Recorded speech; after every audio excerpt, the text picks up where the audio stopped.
Hi everyone, Macsen here. Welcome to my early access Let's Play for Endless Space 2. Amplitude Studios, the makers of Endless Space 2, were generous enough to give me an early copy of the game just before the game's early access release via Steam on the 6th of October. I'm recording this actually the night before, and I've actually put quite a few hours into the game already. I didn't rush out a video. I wanted to be clued up so I'm not bumbling around and making a mess of things. I've actually got a lot of experience with the first version of Endless Space as well, I should mention. I've played well over 300 odd hours of that game, so I know a lot about the game, the series I should say. I'm a big fan of the series. I'm expecting a lot from Endless Space 2. Now this version of the game I've actually got is probably a bit earlier than the version that's going to be out on the 6th of October, but will more than likely be almost identical. If we come into the new game settings, I can show you some things. I should mention a bit more about early access though. So basically I believe the finalized version of the game is due out in around 6 months. I think I've read that on the forums, 4 to 6 months. That's when all of the features will be implemented. Not everything has been implemented yet. In fact, this first version of early access you can only play up to 100 turns, and only certain settings are available. If we go into the Empire screen here, you can see that there are only 4 empires to choose from currently. In the finalized version there will be 8, but yeah, there's only 4 currently. You may be familiar with some of these empires if you played the first Endless Space or are familiar with the first Endless Space. The Sophons and Cravers are old favourites. They make a return. The Sophons are basically very science focused and the Cravers are very military focused, but we've also got a couple of new empires in this, well, so far with Endless Space 2. They are the Vodiani, who from what I can tell so far are very vampiric, and they actually have a weird mechanic where they are shipbound. They don't actually colonize planets, they basically siphon resources from the planets. I think that's how they work, but I haven't actually had a chance to try them out yet. The Lumeris is actually the empire which I'm going to be playing as during the course of this Let's Play. I guess I'll read the description down here. So the Lumeris are a society that revolves around trade, economic deals, economic growth, and doing business. Expansion and acquisition are the bywords of their culture, and as an amphibious people they are prepared to make money in any environment. Their society is organized around a series of families that have traditionally run different parts of their economy, and a balance of power and negotiations between the families is what drives progress or blocks it. So, as you can gather from that description, they are a very mafia type of empire. So I guess this amphibious lady here would be the Donna, or maybe the Prima Donna if she's the first among their families. So, like all of the empires, they have affinities and traits, which let's take a look at. So they are planet brokers. This is their faction affinity. They can purchase planets to create outposts without using colonization ships. Outposts can be exchanged, I think there's a spelling mistake in there, through diplomacy to other empires for profit. The Lumeris themselves are clever, greedy, and Epicurean. The Lumeris society is built on economic gain and diplomatic negotiation. So they gain extra dust, which is the credits or money within the game, on certain planets and certain terrain. They also have a political opinion. That's actually something new within Endless Space 2. That's a feature I'm very much looking forward to seeing everything that they're going to add in regards of it. A lot of it is actually already implemented, I believe. So they start out as pacifists. That doesn't mean I actually have to play in a pacifistic style though, but I'll be mentioning more about that later on. So they also have, like all of the other empires, their own versions of different types of ships, which I can cycle through here. They get bigger the further along into the tech tree you get. They have faction traits, so they are blockade breakers, a tradition of respect for clever deals, permit no penalty trade with factions unless at war. Efficient explorers, So they get, well, they have training and tech are used to increase the exploration powers on ships. So they have an extra couple of probes and on, well, basically on their exploration ships. Now probes are actually a new feature within Endless Space 2, and I'll be discussing all about those later on. They are also optimistic 2 trait they have, faction traits. A naturally positive outlook on life gives an approval bonus per system, so they get an extra 20 approval on all of the systems. So that's Lumeris. Let's go back into the options here. There's actually an intro video which will give you much more details about them coming up. But I guess I should show you currently some of the options available in this first version of Early Access.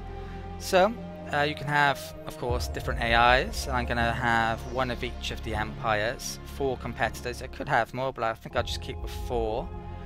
The speed I'm going to keep to normal. In fact, pretty much everything I'm going to keep to default, except for the difficulty. I've raised that to impossible. Not that it really matters for this first Let's Play, but yeah, that's what I'm going to play on. And a lot of the victory conditions aren't currently available within this first version of Early Access. But yeah, all of those are the defaults. The galaxy, I'm going to have a spiral galaxy, so it's 4 arms basically. The size is on the maximum for this current version of Early Access, the first version. Age, I'll keep the default, and constellations, I'll keep the default a few. This is new actually, constellations, but I'll be mentioning more about that later on. All of these are the defaults as well. Right, so I think I'm basically ready to start a new game then. So there's an intro video which gives you a lot more details about the Lumeris. Currently, in my version at least, it's very, very quiet. So I'm going to have to figure out how I can raise the volume for that. But yeah, let's actually start a game.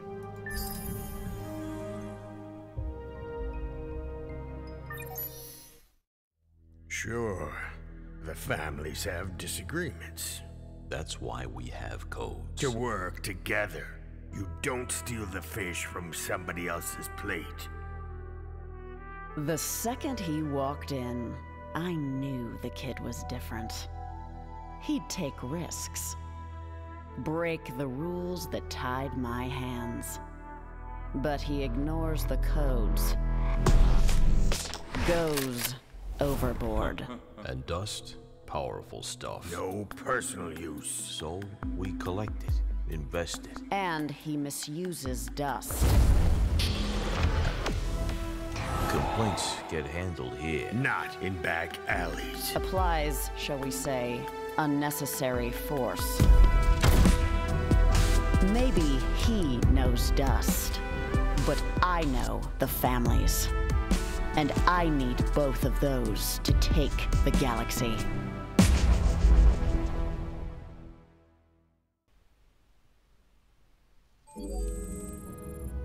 Okay, so we got to see a bit of the backstory for the faction, the Empire there. Definitely high on mafioso storyline. And there's going to be more storylines later actually. There's quite a few quests within the game. There's an RPG element. It's very similar to Endless Legends. There's a lot of quests in that. Endless Legend was also a game made by Amplitude Studios, and there's actually quite a few things and mechanics that are basically introduced into Endless Space that were within that game, which I'll be showing later on. Right, before we get started, let's take a look at the galaxy. So this is actually a constellation, the Ophiuchus constellation, and we seem to be in the right arm of the galaxy. Before we get started, I better save the game. Okay, I've saved the game. There's a couple more key things I should mention before I really dive into things. First thing I should mention is just how good looking the game is. You can see that already. That's the case with a lot of Amplitude games actually. Even the first Endless Space game was very good looking. It's starting to look a bit dated now, but Endless Legend is a very good game graphically also. And the music within the game, Amplitude makes some really amazing music, which hopefully I've left the audio loud enough for you to be able to hear it. They've got some new tracks and some old tracks returning, I think, and then hopefully there'll be more in future versions of Early Access, which will probably be coming out once a month, I imagine. I'm guessing that though, who knows. That's usually the case with Early Access though, updated every now and then. So our starting system in this case is the Imnos system, and if we dive into here, with our empire we always start on Genas as our home world. Now if you've played Endless Space 1, this will look pretty familiar to you, but there are some new things in here. For one, you actually now have separate populations, and they each have, well, you can see there's actually a second population type living on my home world, the Hiroshams. In this case they are a minor race, and every race has different bonuses towards something different. In this case they have food, especially on dry worlds, and of course, as I mentioned earlier about Lumeris population, they are very good death credit boosts. These guys are also pacifists, but every population within the game is different. There's going to be 8 major empires, and I think 14 minors, there may be more than that actually, I'm not entirely sure. Currently 10 are implemented, I think. May even be, yeah, I think there might be more actually, more minors coming up in the future versions of the game. I haven't checked my notes. But that's our starting system anyway, and I guess I should stick something in the list here. So you've got a variety of buildings and ships, of course, just like any 4X space-based game. So we start with a couple of ships which are over here. In this case they are both caravels or scouts. They actually have these new probes, which I'll be showing shortly. We are on, yeah, we're over on the eastern side, so I think what I'm going to do first of all is take one of these and bring it over to the Erie system.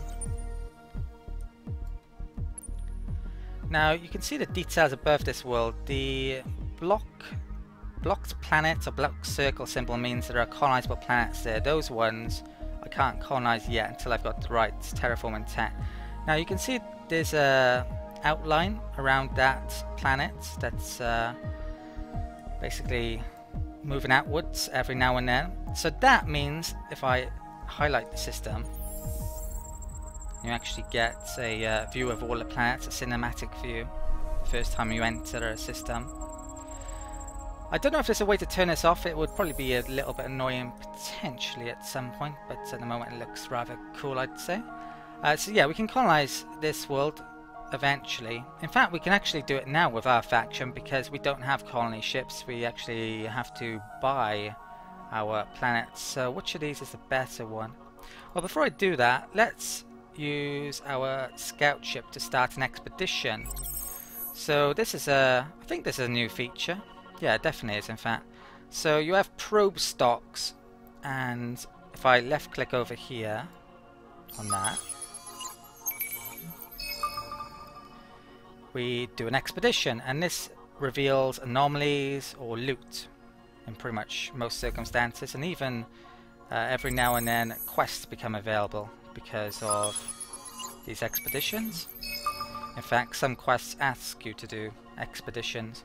So we can get a ton of resources which we'll be able to use later on. That was strategic resource titanium, which we can use on our ships to stick on certain modules later on. So that caravel has basically done all the expeditions it can do there, so I'm going to move it off down that warp lane. Our other one, well, remember I mentioned about constellations? You basically start with an isolated start. So I imagine there's going to be 5 constellations in this game, 1 in the center and 1 on each arm. So I'm going to want to get towards the center as quick as possible to try and claim those worlds. But for now I'm going to keep on moving these scouts.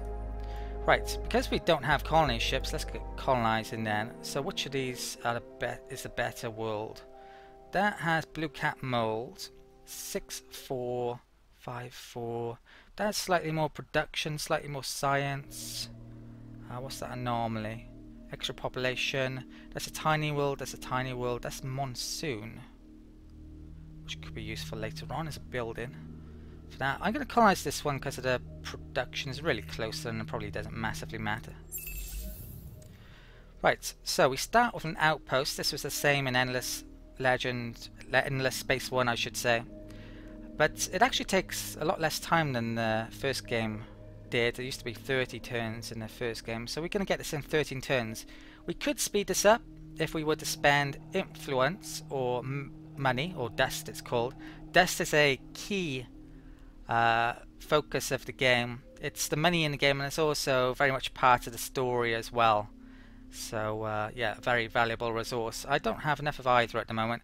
That you can only do to boost the growth of the food if there's an enemy outpost within the system. So I'm going to have to wait here more than likely to get that colony up a certain amount of turns.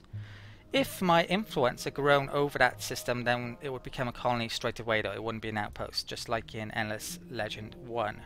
So, we've got some information here. Enriches Donna of the Lumeris families. You are the de facto leader of Lumeris, a flamboyant deal-making race who lives for the accumulation of wealth.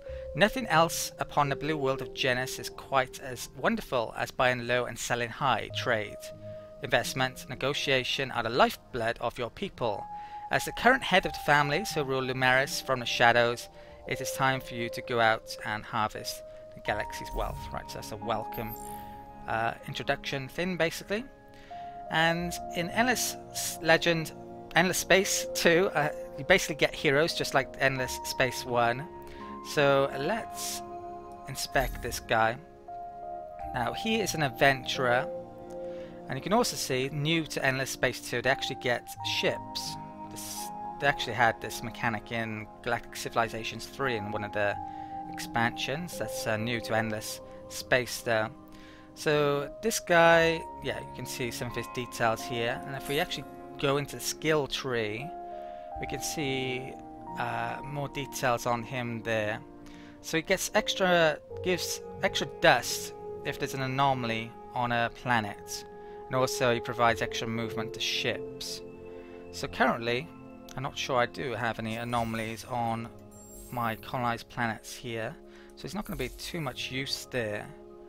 But I think I will actually stick him there because he'll gain experience. Maybe I could stick him on a ship, but yeah, I'm going to stick him here for now. Okay, so that hero is placed. Right, and that pretty much concludes everything apart from research. So research is different from Endless Space in the fact that it looks pretty different. The screens is actually taken a lot from Endless Legend. They split their tech tree in that game into different eras, and this is yeah, similar basically. There are 5 different eras, but 2 of them haven't been implemented yet, so they're going to be implemented no doubt in future versions of Early Access. We start off, of course, in the first era. I'm not sure, yeah, it is called eras, right. So we actually start with a few different techs, and I believe all the different empires start with different techs. I'm not sure if there's any unique techs for different empires yet, like there was in Endless Space 1. Hopefully there will be at some point. That's quite a nice feature. So we're spacefaring, and I think everyone starts with that. We could get different extra ships up there. That gives us a couple of things. So it allows us to buy with dust, and also there's a building that we might want to make later on. And also we have the ability, oh, there's a probe ability, so our probes are better already, that's great. And we can colonize atolls. So the first tech I think I want here is going to be production, which is the case in most games. So I am going to pick up that one, which gives you 10 flat production. And I'll be taking a much more detailed look in the tech tree later on. You can see that these 4 areas are split into, well, that one is technologies focused on the development of the empire, technologies focused on exploration and science, technologies focused on population and diplomacy, and focused on military equipment and defense. Actually, Endless Space 1 did have that system, a 4-way split, but yeah, the errors are new. Right, so that's the tech tree for the time being, and I think that's it for the first turn, so let's end the turn. Right, so we click that to move our fleets. We have found the Gano system, so there's 4 planets there, pretty good system, and the Graphia system, and you can see that none of the circles are full. White's full, so I can't colonize any of those currently, but they're all flashing with this outline, so I can do expeditions there. We don't have, well, the probes take a while to regenerate, so I can't actually, don't have any probes there, so I'm going to move on with that guy, that ship. And this one does have a couple of probes. I don't, well, we have, there's a cooldown rate, so I don't think I'm going to use any on this system. I'm actually going to move on here as well.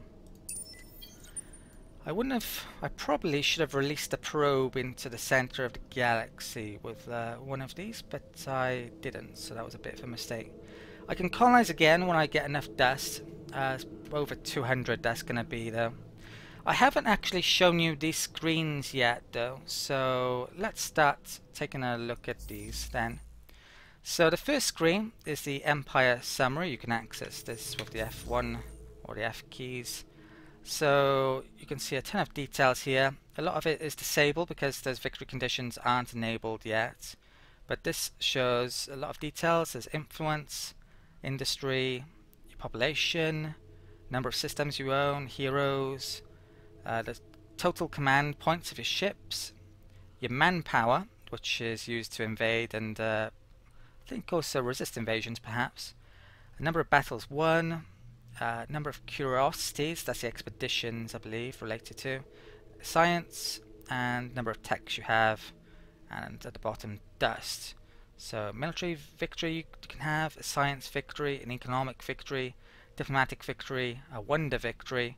I think all of those are exactly the same as Endless Space 1 actually, but yeah, those four aren't enabled. We've got details here about our empire. Currently I don't think there's a way to change the name of that unless you change your name. And there's all our traits. Let's have a reminder here. So approval, probes. If we go in there, we can see our current star systems. It's currently an outpost, of course. There currently doesn't seem to be a hotkey to enter this screen. The only key is F1, which is a bit of an issue. Hopefully they'll add that at some point. If we actually show you the options quickly, there's tons and tons of options in here. So there's a huge amount of key bindings that you can change, for example, to access certain things. And there are pop-ups as well, which you can have on or off. So I actually haven't changed any of these yet, but yeah, I may well want to do so at some point. Okay, so that's the first screen. Now the next screen is the Senate screen. This is very new to Endless Space 2. This didn't exist within Endless Space 1. So you can see our population down here, the population within our empire, and we can see their traits and also their political leanings. So our guy is very pacifistic. So I think there are certain things that basically, well, if I exit this screen for a second, depending on the way you play, your Senate will have a different outlook. If you play a very trade-focused game, a pacifistic type of game, then you'll tend to have a much more pacifistic Senate. And depending on what type of Senate makeup you have, you are able to vote in certain laws using the influence. Influence, I'm not sure if I mentioned as well, that didn't used to be in Endless Space 1. That's a new thing that's come across from Endless Legend. So if you have a lot of support, for example, we have 100% at the moment, so we're very powerful in terms of our pacifistic laws that we can enact. But we need influence to do it, so we can't do these. And yeah, as I mentioned, well, these are very powerful, some of these laws are. I'm definitely going to be wanting to implement some later on. Elections seem to be every 20 turns. You can influence elections, you get bonuses for different types of government you happen to have, and you can change governments when you get certain techs. Heroes have their own political makeup as well, which influences things. So I'm really looking forward actually to diving into the game and learning much more about how this system works. It's one of the features I'm most looking forward to using and seeing in more detail. The economy screen, you actually now have trading companies that's implemented. There's extra resources, but I'll mention all about that later. We've seen the tech screen already. Ships. If we quickly dive in here, you can see the ships in more detail. You can actually add modules onto your ships that do all different types of things, so that I'll have to pick up in the tech tree. Currently we have, well actually I probably am going to want to modify this a bit later on, stick some more probes on it, but I won't do that now, and I definitely want a combat ship. This Academy, the Academy and Heroes now actually a bit different than Endless Space 1. You don't seemingly have to pay for them. You actually have to get attacked to unlock the ability for you to get new heroes, or you can actually find a home world of the Academy, which is a new in Endless Space 2, and then you can get them via that way. I'm going to be hoping to do that. I wouldn't be surprised if that's in the middle of the galaxy. We can't access quests yet or the diplomatic options. Diplomacy is very limited in this early access version. They haven't implemented treaties yet. I believe it's Cold War or war, and that's about it at the moment. Okay, so let's move on our scouts. So he's coming down there. That guy has reached the Artemis system. Nothing to colonize there yet. Let's take a look at this though. So there's a tiny lava world, and that's it. I'm actually going to do an expedition on this thing, so I got a few saved up. And we've actually got extra influence there. There are different map modes as well, which I haven't shown yet. So if we enter the diplomacy view, you can see the state of other empires. Later on into the game, we can't really see much yet.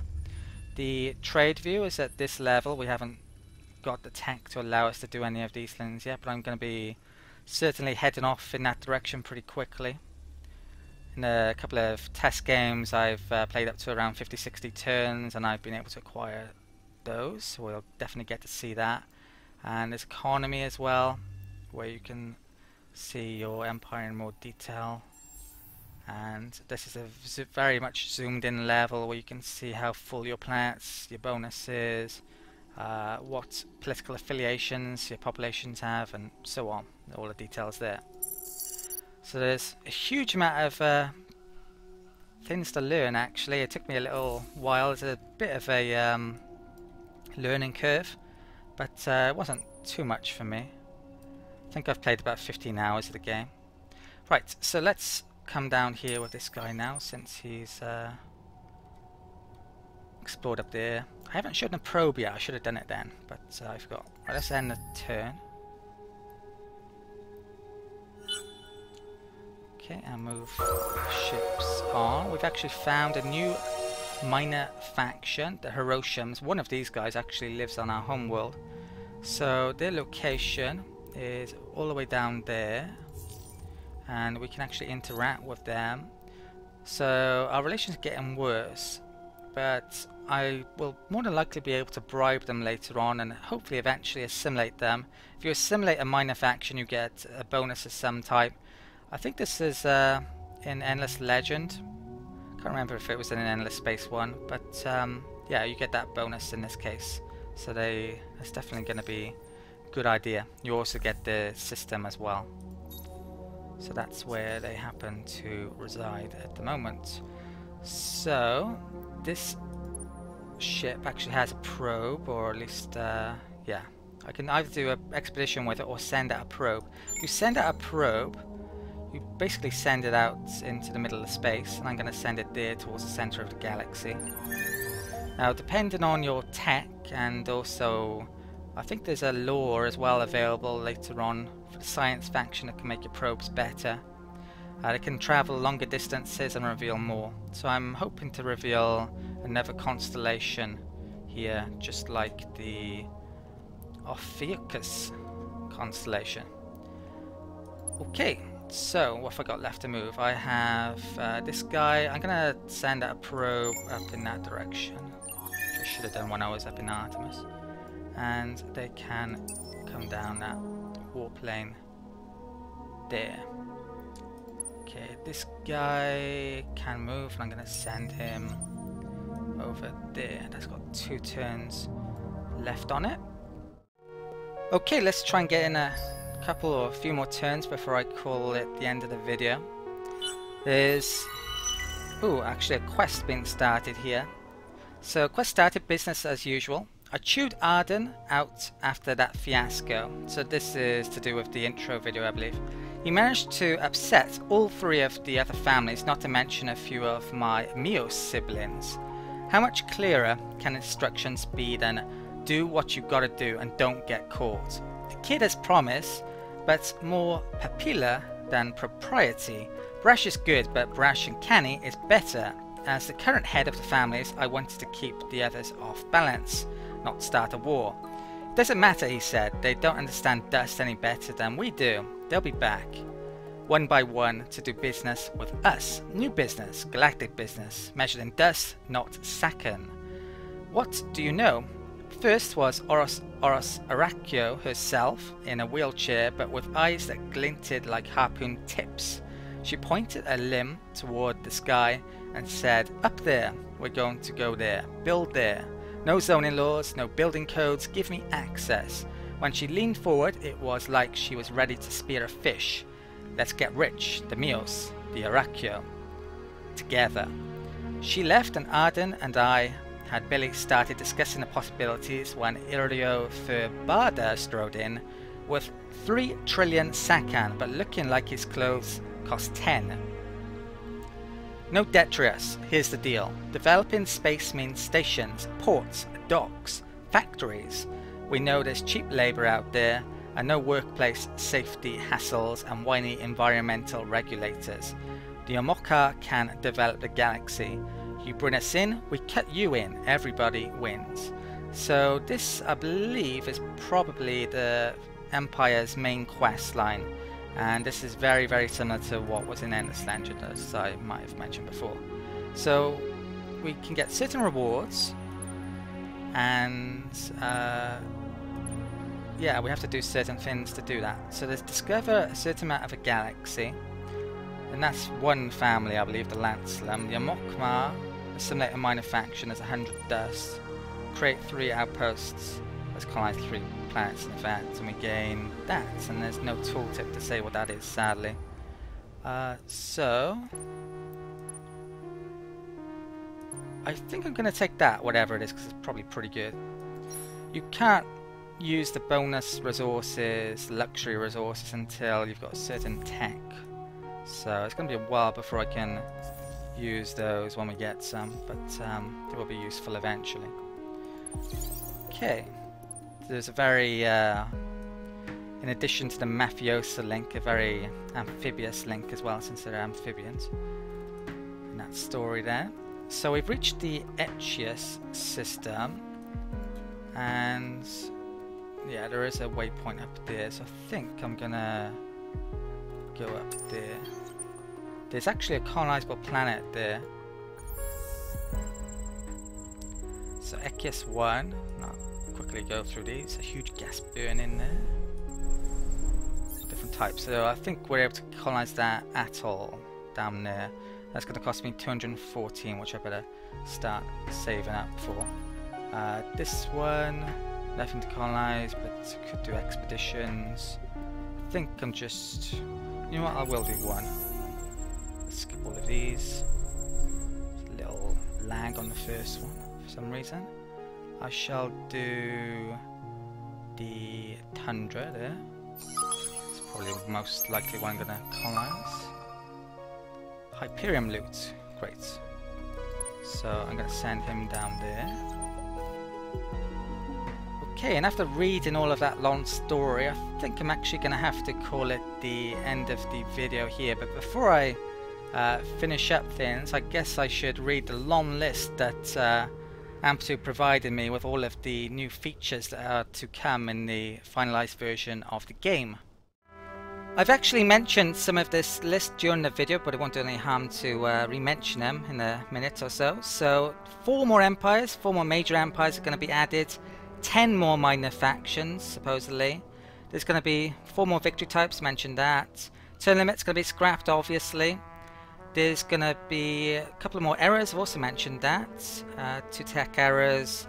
The battles are going to be improved. In the first, well, obviously I wasn't going to be able to show you battles within the first 5 turns, but I'll be able to show them during the rest of the Let's Play.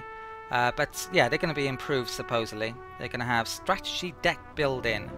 It's Yeah, there's going to be some interaction, I believe, for the battles, but it's not turn-based or it's not real-time strategy combat type thing. It's not even something like Master of Orion, the new version of. It's just going to be similar to Endless Space 1, but with improvements, I think.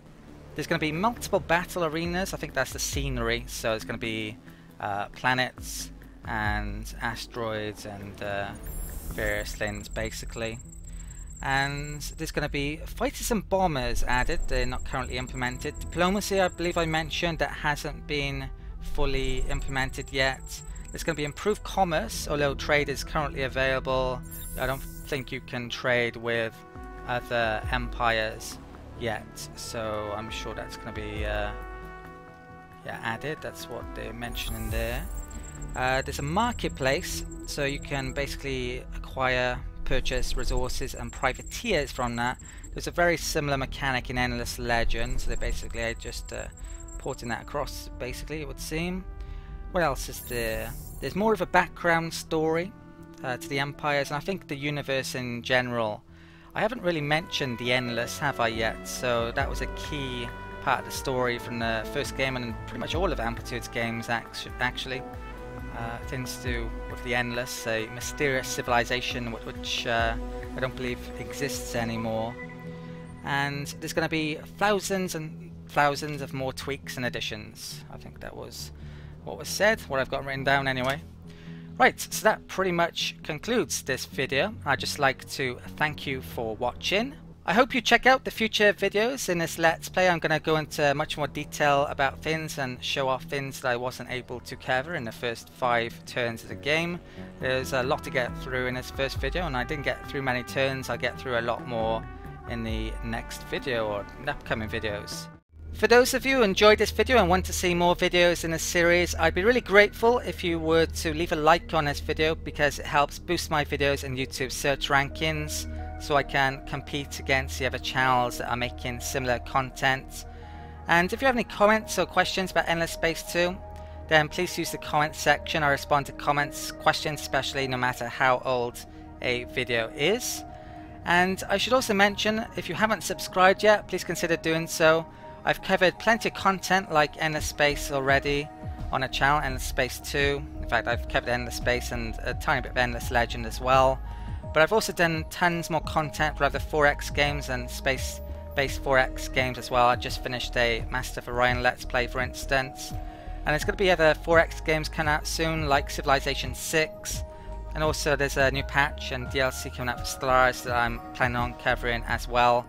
So if you want to subscribe, you can get to watch all that when it comes out. Basically, you'll know when the videos are up on the channel.